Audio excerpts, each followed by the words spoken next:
It's Sunday, the 2nd of August, and a lot is happening in the political sphere.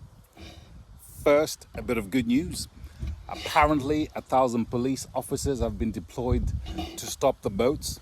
It's amazing what you can do if you want to do it, how you can just do things if you want to do things.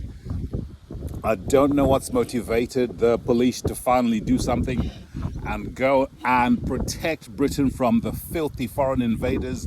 I personally would have preferred the army instead of the police. I'd have preferred the army to go in full combat fatigues with weapons because this is an invasion by a foreign army. The police should be protecting the people in this country from the invaders and criminals that are in here, the rapists, the people that are stealing from us through benefits. That's the job of the police in this country. The police protect us from domestic criminals and the army from foreign criminals. But I'll take it as a win.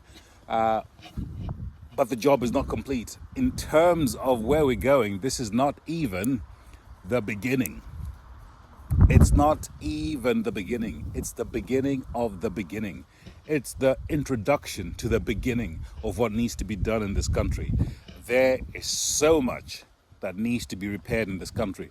To stop the boats, yes, that's a start. But there are so many people that are inside this country. I reckon upward of 5 million, perhaps 10 million, that need to be removed and escorted peacefully, if not forcefully, out of this country. So I don't know what the motivation is, and I don't know whether this is just a show and they're not doing it properly, but it's a start. It's the beginning of the beginning. It's the beginning of the introduction. It's the first sentence of the prologue to what needs to be done in this country. We've got a long way to go. We've got a very, very long way to go. So I'm pleased for that, but with caveats, with qualification. There's also a lot of movement in the political arena with Rupert Lowe making a proposal to Nigel Farage. And I don't know where this is going to go, how this is going to end, but I think pragmatically, the right fractures too easily. And I get that you have to splinter over principle.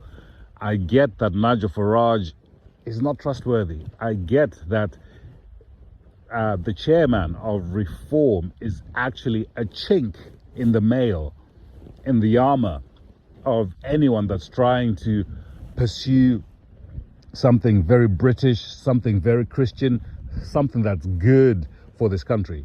I get that. But I think pragmatically, the right splinters too easily, too quickly. So perhaps Rupert Lowe is wise in making this proposal to Nigel Farage. So we'll see what happens with that. As for me getting into the fray, I'm happy after listening to your comments and carefully thinking about it. I'm happy to still remain in the shadows. I'm happy to work with Restore. I'm happy to work for Restore, but I'm not going to stand for political office. I'm happy to be someone in the background, someone who does research, someone who even writes speeches, someone who encourages grassroots people to get involved with the vision of Restore, the vision that Rupert Lowe is setting forth. But I'm not going to be running for political office. I don't want to represent British people. I don't want to represent especially English people. I'm not English. I'd rather stand behind an Englishman who's running for office. I'd rather stand behind a British person, a true Brit of Brits, English of English, while I'm in the background propping up someone like that. I do have a vested interest in the welfare of this country. I have English children. I have a 22-year-old son who by any metric in this country would be called disadvantaged because he's white, he's Christian, and he was born into a country that hates people like him. He was born in a broken household. Father died without ever meeting him. Mother was a drug addict, and we had the privilege of raising him. Well, not from birth, but he came to us when he was 11, and he's thriving now as a soldier in the British Army, in spite of British society turning on him, in spite of English political establishment saying he is advantaged. He is at an advantage. This boy had no legacy. His biological parents did a terrible job, and his country did him no favors. Even though he is a true patriot, he supports England all the time, through the thick and thin. We have cried every time England has failed at the semi-finals in the World Cup together. He's an Englishman who's disadvantaged because he's an Englishman. I have a vested interest in the welfare of this country. I have, like I said, this son that we adopted, and he's true English of true England. Our other children have English blood running through them because of their mother, and they are descended from the bastard son of William the Conqueror. So I have a vested interest in this country, but I'm not the man to run for political office. I'm not the man to run for political office. I want people like our Anglo-Saxon son to run for political office. I want true English of true England to run for political office. This is your country. This is your country, my Anglo-Saxon Norman people. It's your country, my Celts. It's your country. I'm privileged to be part of this country, and I have no split loyalties. Born in Zambia, raised in Zimbabwe, but I consider myself British. I have no allegiance to Zimbabwe.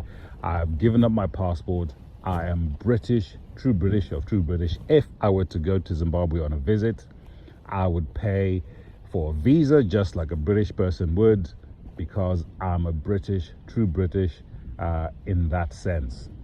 And my comment about changing my name was half joking, but I'm seriously considering changing my name so that I become, as best as I can, English. You know how like Italians, when they migrate to English-speaking countries, Giuseppe becomes Joseph and so forth. So I've decided that I'm going to I'm going to change my name to Peregrine James Bigglesworth. I think that's as English as it comes. Bigglesworth because I enjoyed reading those books by Captain W.E. Johns about James Bigglesworth, the pilot in First World War. That was actually one of the first books that I took out of the library when I joined the library when I was 10 years old in Zimbabwe, reading the adventures of James Bigglesworth. I'm considering Bigglesworth as my surname, and I like Peregrine because it's just a good name. I like peregrine falcons. They're the fastest fastest animal actually. That just gives the impression of power, under control, and is related to flying James Bigglesworth. So there we are. Peregrine James Bigglesworth is what I'm going with. But obviously I have to negotiate this with my wife. So wish me luck.